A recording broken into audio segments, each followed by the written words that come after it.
இப்போ நம்ம எங்கே இருக்கோம்னு பார்த்தீங்கன்னா ஒரு கோவிலுக்குள்ளே இருக்கோம். இப்படி ஏதாவது தெரியுதா உங்களுக்கு?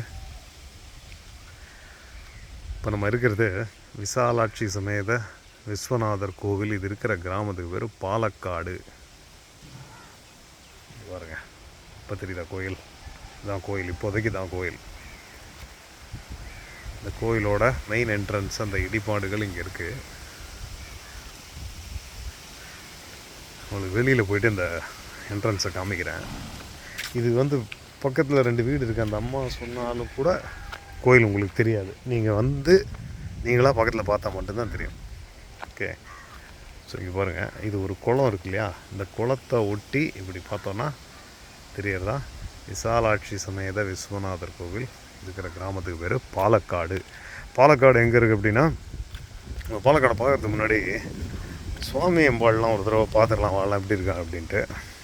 ஓகே, பின்னாடி ஆக்சுவல் கோயில் இருக்குது, அதுக்கு நம்ம போக முடியாது, as you can see. So நம்ம இப்போ என்ன பண்ணுவோம், இங்கே இருக்கிற இந்த ரூமுக்குள்ளே வச்சுருக்கிற எல்லாத்தையும் நம்ம பார்ப்போம். ஸோ நாகர்லாம் கொஞ்சம் இருக்காங்க இங்கே. ஐ திங்க் சண்டேஸ்வரராக யாரோ இருக்காருங்க இந்த பக்கம். நாகர், அப்புறம் பிள்ளையார், அதுக்கப்புறம் சிவன், அதுக்கப்புறம் ஒரு வள்ளி தேவசேனா சமேத சுப்பிரமணியர், அதுக்கப்புறம் அம்பாள் இருக்கா. ஓகே, அங்கே ஐ திங்க் தட்சிணாமூர்த்தி இருக்காருன்னு நினைக்கிறேன். மேபி இதுதான் தட்சிணாமூர்த்தியாக இருக்குமோ தெரில. ஓகே, ஒரு விபூதி, ஒரு குங்குமம், ஒரு கப்பு அங்கேயே ஃபிக்ஸ் பண்ணிட்டாங்க, வெல்ட் அடிச்சிட்டாங்க இதை. அதனால் அந்த வெல்ட் அடித்ததில் இருக்குது. பாவம், இது எப்போ எடுத்ததோ வாங்கினதோ, இது எடுத்து கொஞ்சம் இட்டுப்போம் வந்ததுக்கு. ஓகே, நவ் இவ்வளோ தான் கோவில். ஒரு விளக்கு போட்டிருக்காங்க. இந்த கோயிலுக்கு நம்ம எதாவது செய்யணும். ஸோ இந்த பாலக்காடு எங்கே இருக்குது அப்படின்னு பார்த்தோம்னா, இந்த பாலக்காடு நாகூர் இருக்குது தமிழ்நாட்டில். நாகப்பட்டினம், நாகூர், வேளாங்கண்ணி இந்த பகுதி உங்களுக்கு தெரிஞ்சிருக்கும். இந்த நாகூர்லேருந்து மேற்காக வந்தீங்கன்னா ஒரு 4 கிலோமீட்டரில் இருக்கிறது தான் இந்த பாலக்காடு. கோயம்புத்தூர் பாலக்காடு இல்லை, இது கேரளாவில் இருக்குது. இது நாகூர் பாலக்காடு. இப்போ அதுங்க, நான் இப்போ இந்த பக்கமாக வரேன், அப்பிரதட்சணமாக கொஞ்சம் வரேன். ஸோ தட் நம்ம எதாவது பார்க்க முடியுதான்னு பார்ப்போம். இதோ இங்கே பார்த்தீங்கன்னா ஒரு மண்டபம் இருக்குது. ஏதோ அங்கே பாருங்கள், அந்த மரத்துக்கிட்ட ஒரு மண்டபம் இருக்குது.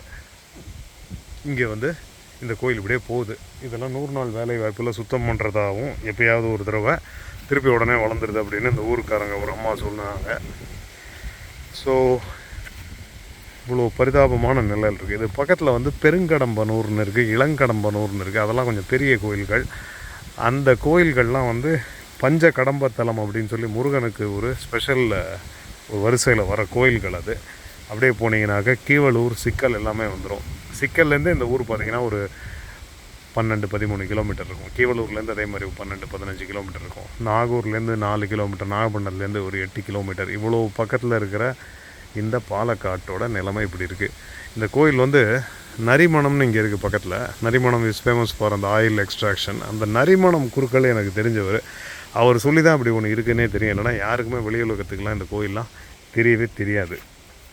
ஸோ இந்த பாலக்காட்டை நம்ம ஏதாவது ஒன்று இதுக்கு ஒரு விளக்காத்து ஏற்றுறதுக்கு இல்லை வேறு ஏதாவது செய்கிறதுக்கு நம்ம வழிவகை செய்யலாம்னு நினைக்கிறேன் நான். நீங்களும் அதில் பங்கெடுத்துக்கணுன்னா நித்திய தர்மா ட்ரஸ்ட்டு இருக்குது நம்மக்கிட்ட. அதுக்கு நீங்கள் templepages.com வெப்சைட்டு போனீங்கன்னா அந்த நித்திய தர்மா ட்ரஸ்ட் டீட்டெயில்ஸ் இருக்கும். அதை பார்த்துட்டு அந்த நம்பரில் வாட்ஸ்அப் பண்ணாலோ இல்லை அந்த ஆப் மூலியமாக வந்தாலோ இங்கே நீங்கள் வர முடியும். ரொம்ப பரிதாபமாக இருக்குது. நான் உங்களை இன்னொரு வீடியோவில் பார்க்குறேன். நன்றி.